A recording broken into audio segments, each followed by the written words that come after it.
Thank you for attending today's Technical Assistance webinar. I'd like to introduce myself. My name is Mina Carrion, and I am one of the Training and Technical Assistance Coordinators for Amity's third-party administrator. This webinar is presented by Amity Foundation, acting as the third-party administrator for LA County's Justice, Care, and Opportunities Department, and the CFCI Care Grants. The CFCI, or Care First Community Investment Grants, are the result of Ballot Measure J, voted in by LA County residents in 2020.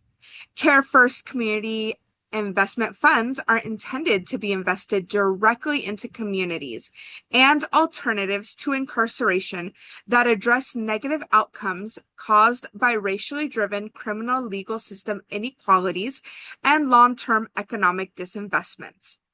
Today, we'll be discussing human resources, and while I read the land acknowledgement, please put in the chat in one word, how does nonprofit HR sometimes feel?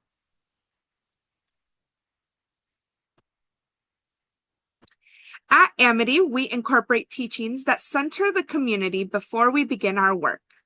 Today, we will use the LA County Land Acknowledgement to recognize the price paid by individuals that has resulted in efforts such as the Care First Community Investments. We recognize that we occupy land originally and still inhabited and cared for by the Tonva, Tataviam, Serrano, Quiche, and Chumash peoples. We honor and pay respect to their elders and descendants. We acknowledge that settler colonization resulted in the genocide of the First Peoples. This acknowledgement demonstrates our responsibility and commitment to truth, healing, and reconciliation, and to elevating the stories, culture, and community of the original inhabitants of Los Angeles County. So, building a mission-aligned workforce. The reality is that we do more with a lot less. When we talk about building a mission-aligned workforce, we also have to acknowledge the realities many nonprofit organizations face every single day. Nonprofits are often asked to do more with less. Many organizations do not have dedicated human resource departments, which means staff members are balancing multiple responsibilities at once and wearing several hats throughout the organization. In many ways, HR acts like the caring parent of an organization, helping people work well together, supporting growth, maintaining policies, and creating a healthy workplace culture. But human resources is about much more than just administrative tasks. In nonprofit organizations, especially human resource professionals, help bring out the best in employees and volunteers so they can effectively support the communities they serve. At the same time, nonprofit work comes with a great deal of emotional labor. Staff are deeply connected to the mission, and while that passion is powerful, it can sometimes mask burnout. People care so much about the work that they continue pushing themselves, even when resources, staffing, or support may be limited. These workforce challenges can have a direct impact on organizations.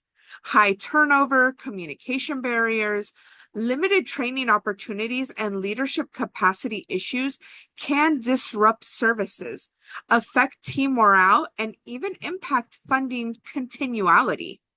Although HR professionals often lead workforce efforts, creating a strong organizational culture is everyone's responsibility, from frontline staff to leadership and board members. Policies and procedures are important, but what truly matters is how those values are practiced day to day within the organization. To learn more about what organizations are currently experiencing, let's do a quick poll. In the chat, what is your organization's biggest workforce challenge? And why do you think this challenge is so common in nonprofits? So, hiring beyond the resume. When we think about hiring, it's easy to focus only on resumes, degrees, or years of experience. And yes, skills absolutely matter, but in mission-driven work, mindset matters just as much. You can teach systems, processes, and internal tools, but what's much harder to teach is alignment with your mission, adaptability, and emotional intelligence. When hiring for nonprofit or community-based roles, we're not just filling positions, we're bringing people into work that can be emotionally demanding, fast-paced, and deeply people-centered. So ask yourself, does this candidate only look good on paper, or do they genuinely align with the values and realities of this work? Now, this is where organizations sometimes get it twisted. Passion is amazing. We all want people who care, but passion alone is not a job description. Someone can be deeply committed to the mission and still burn out quickly if the role is unclear, unsupported, or overloaded. This is why organizations need to be realistic about workload, expectations, and capacity. If your organization is asking one person to serve as a case manager, a grant writer, a social media coordinator, an event planner, and therapist all at once, that's not really a job description. It's a sign that workload may need to be rebalanced. Being realistic in hiring helps attract stronger candidates and it reduces turnover. And good hiring saves time, morale, and money. A poor hire doesn't just affect recruitment costs, it impacts team dynamics, productivity, and sometimes even client relationships. So investing time up front and thoughtful hiring is always worth it. And remember, hiring is a two-way street. Yes, candidates are trying to impress you, but you should also be selling your organization. What makes your workplace meaningful? What makes it supportive, growth oriented? Why would someone want to stay there? People aren't just looking for jobs anymore. They're looking for alignment, purpose, and healthy work environments. Now, we are going to play Spot the Red Flag. So again, think about a few job posting examples and ask yourself, can you spot the red flaggy ones? You know, the ones that say must be able to work well under pressure at all times. Seeking rockstar nonprofit warrior. Master's degree required, 5+ years experience, starting rate at $19 an hour. Ask yourself, what message do these types of job descriptions send to candidates? Would you yourself apply? And what assumptions are you making about this organization? Sometimes the biggest hiring issues start before the interview even happens, in the way we describe the role. Your job posting is often a candidate's first impression of your organization. Make sure that it reflects the culture you actually want to build. So, interviewing for adaptability and alignment. One of the most important parts of hiring mission-driven talent is asking better interview questions.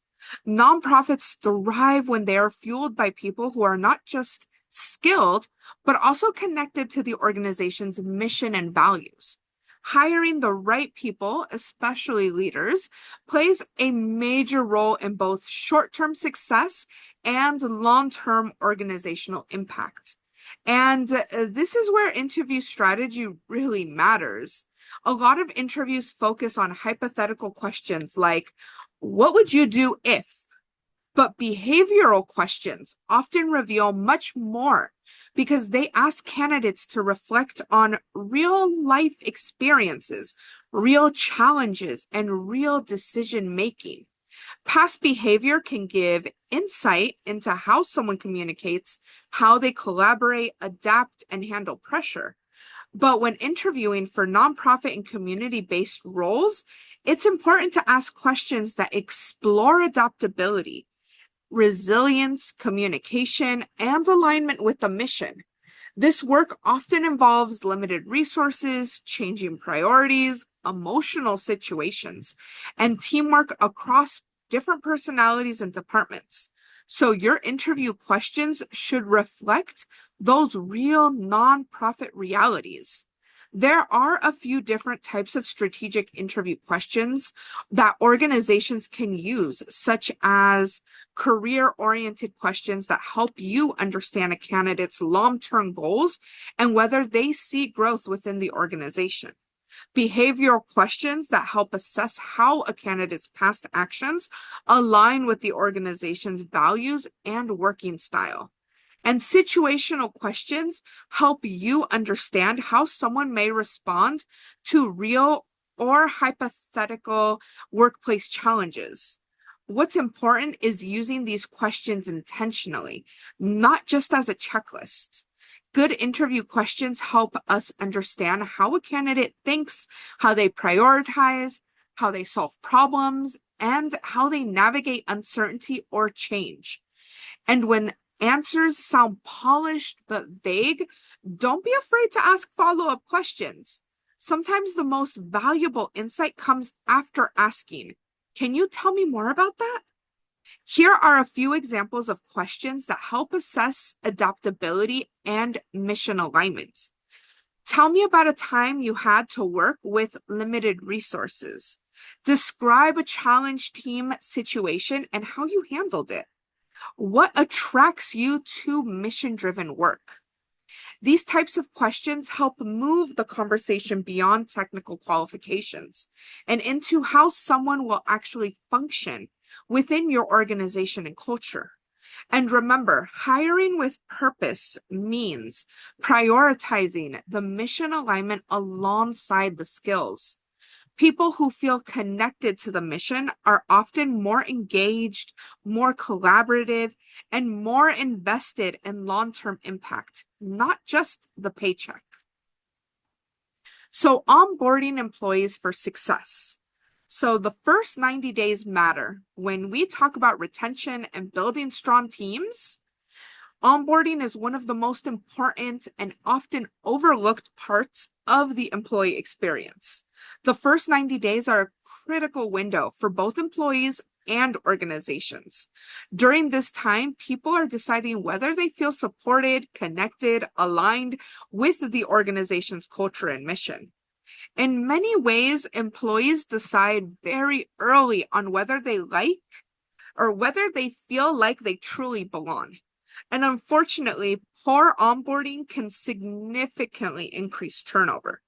Research consistently shows that many employees leave within the first 90 days when onboarding experiences are unclear, disorganized, or disconnected. That creates major costs for organizations, not just financially, but also in productivity, morale, and team stability. On the other hand, effective onboarding creates a huge opportunity. This is the time when new hires begin building relationships, learning team dynamics, understanding expectations, and gaining confidence in their role.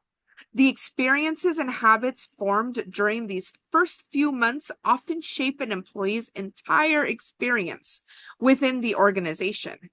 So, what do new hires actually need during onboarding?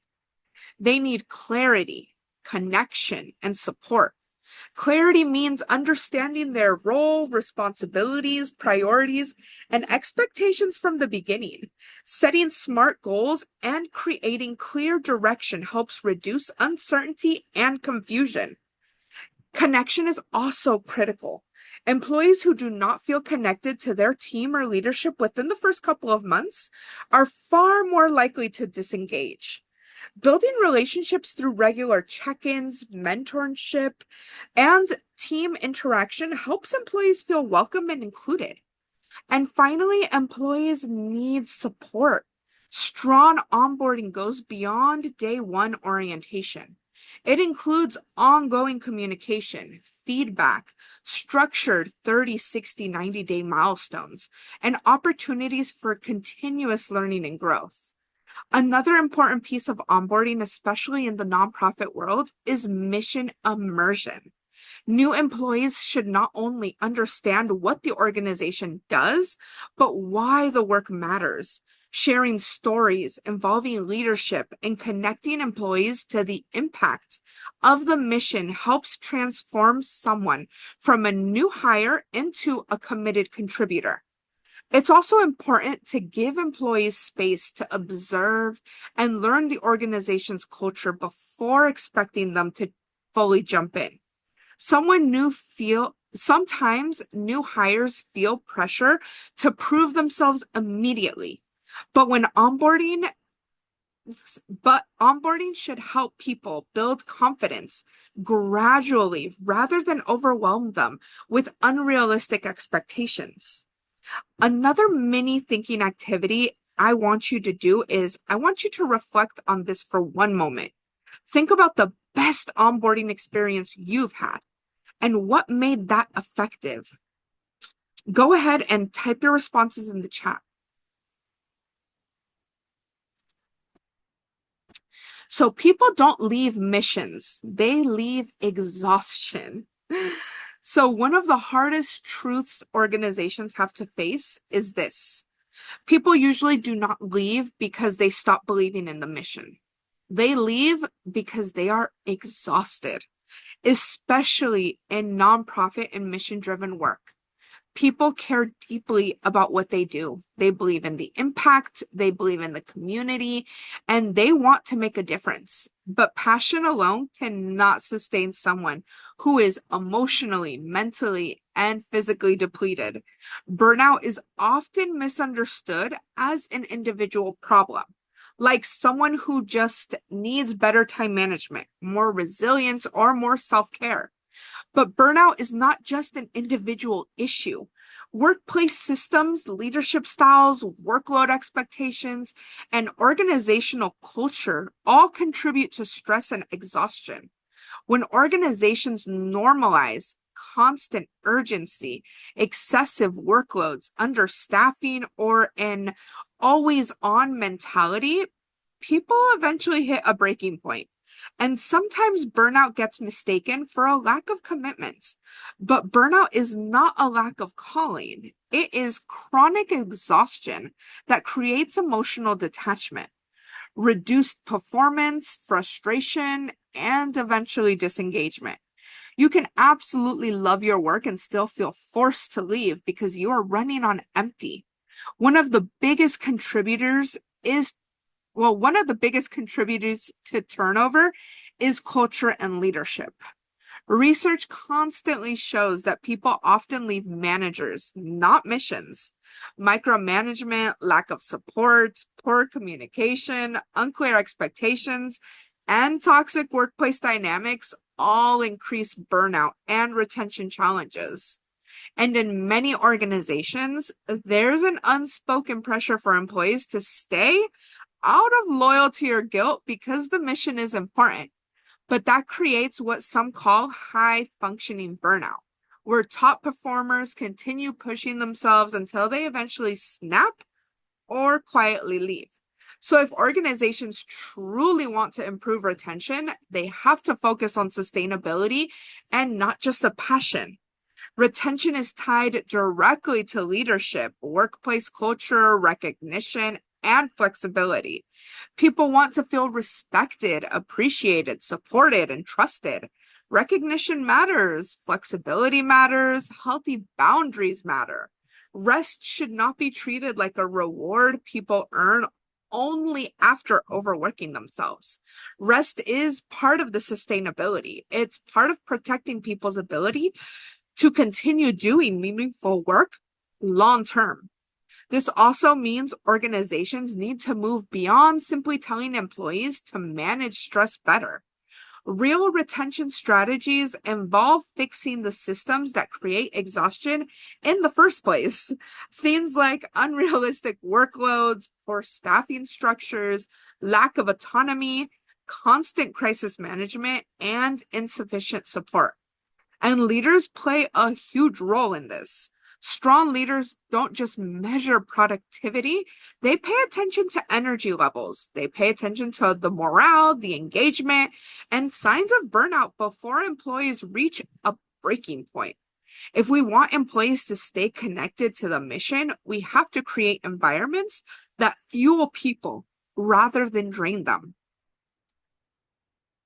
So, what is one thing nonprofit leaders can do to reduce burnout and improve retention, even with limited budgets? So, retention isn't only about salary.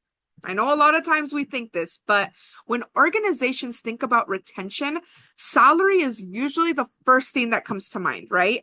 And while compensation absolutely matters, over time, something else becomes very clear. People stay where they feel valued, not just paid. While a higher salary rarely makes up for feeling overlooked, unsupported, disconnected, or stuck, employees struggle when there's constant pressure without support and those unclear growth opportunities. Poor communication or feedback that only happens when something goes wrong. A lot of times, organizations call this a motivational problem, but in reality, it's often a belonging problem. That's why workplace culture has become one of the biggest drivers of retention. Culture is not just a mission statement or something written in a handbook. It's built every single day through actions, communication, leadership, and how people experience the workplace. Retention improves when employees feel recognized instead of ignored. They are guided instead of confused, trusted instead of micromanaged, supported in growth instead of stuck in stagnation, and included through clear communication instead of assumptions. People do not usually leave because the work itself is hard. Especially in nonprofit and mission-driven spaces, people expect the work to be challenging. What drives people away is working in environments where their effort feels invisible or unsupported. This is why communication is so important. Clear communication builds trust.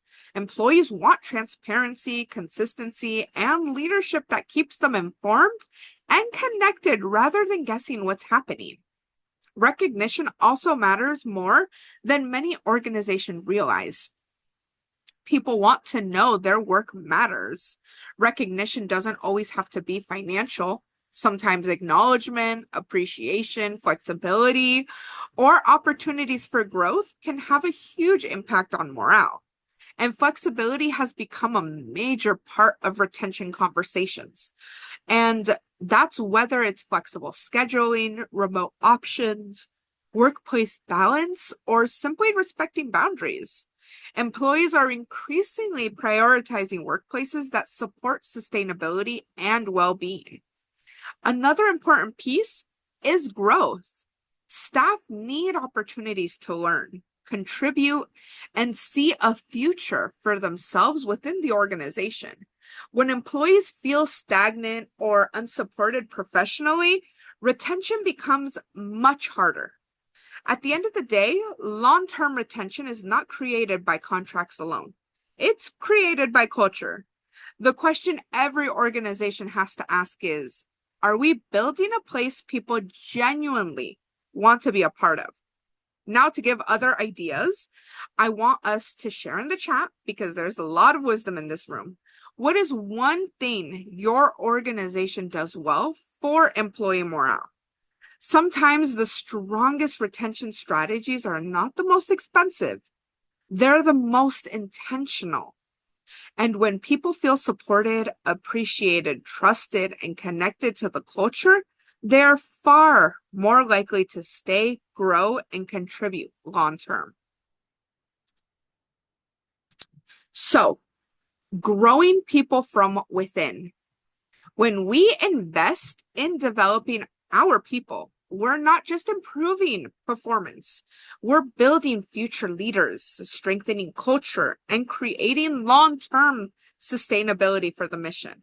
And that idea leads us directly into what this actually looks like in practice. On this slide, you'll see 4 key benefits of developing future leaders within an organization. These aren't just organizational nice to haves. These are the real outcomes that show up when organizations commit to growing people from within instead of constantly looking outward to fill gaps. If you remember from the earlier slides, we talked about development, increasing retention, building leadership pipelines, and creating stability. This slide takes that one step further by showing the organizational impact of those practices. What stands out here is that internal development doesn't just benefit one employee at a time. It strengthens the entire system. When people are developed intentionally, organizations experience smoother transition when roles change, less disruptions during staffing shifts. They have stronger retention and engagement, and more consistency in how work gets done. And especially in nonprofit environments where teams are often small, roles overlap, and people are doing multiple jobs at once, leadership gaps aren't just convenient, they are significantly they can significantly impact operations. That's why developing future leaders isn't optional. It's part of your organization's stability. So another drop in the chat that I want you guys to think about: how can nonprofits create professional development opportunities without large training budgets? So drop your answers in the chat and we'll review in a bit. So culture is built daily. So when we invest in developing our people, we're not just improving performance or building leadership pipelines. We are shaping something deeper, how people experience your organization every single day. And that brings us to the foundation underneath all of this work, right? The culture. Workplace culture is one of those things every organization talks about, but it's often misunderstood. When we say culture is built daily, what we mean is that culture is not created by a mission statement. It's not created by a handbook, by policies, or even in a retreat.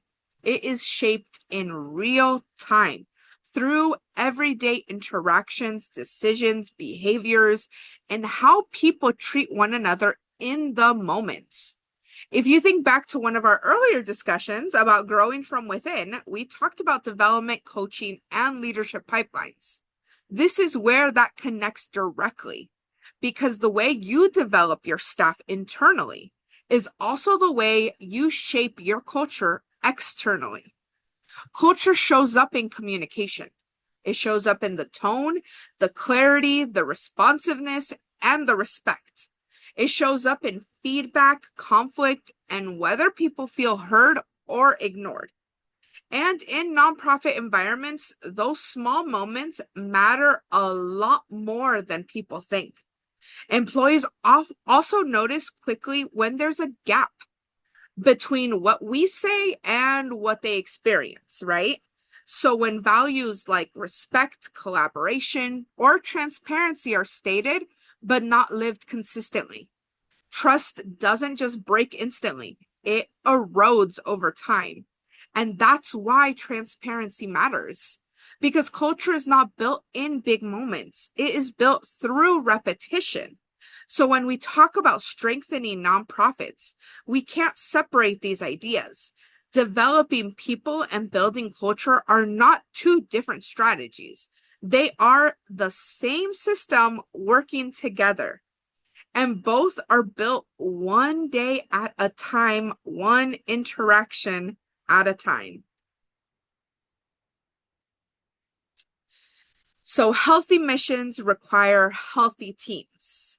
So in our nonprofit and mission-driven work, It's easy to forget so heavily on impact, on outcomes, and serving the community that we forget the people doing the work behind the scenes, right?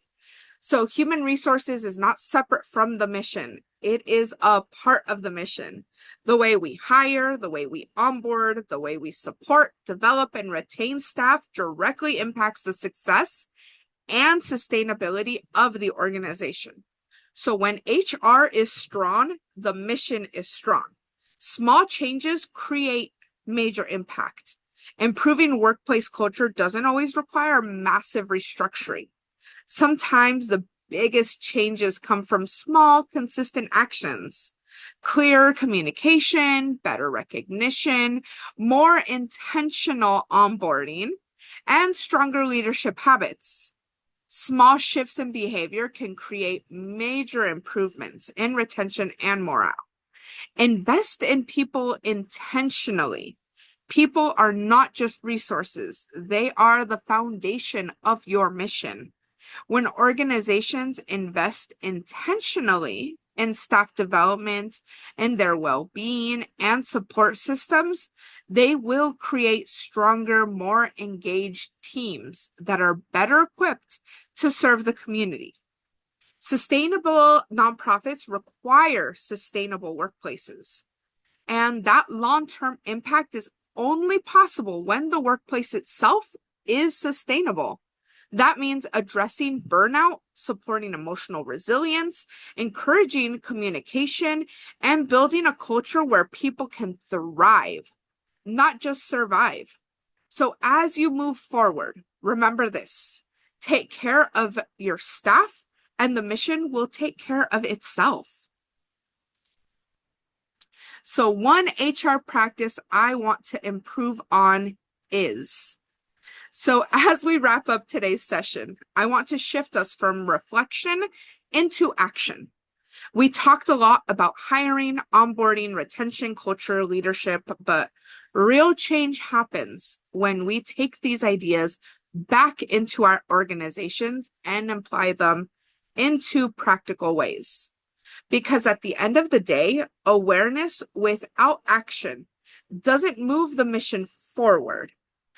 I want you to take a moment to reflect on everything that we've discussed today and think about your own organization.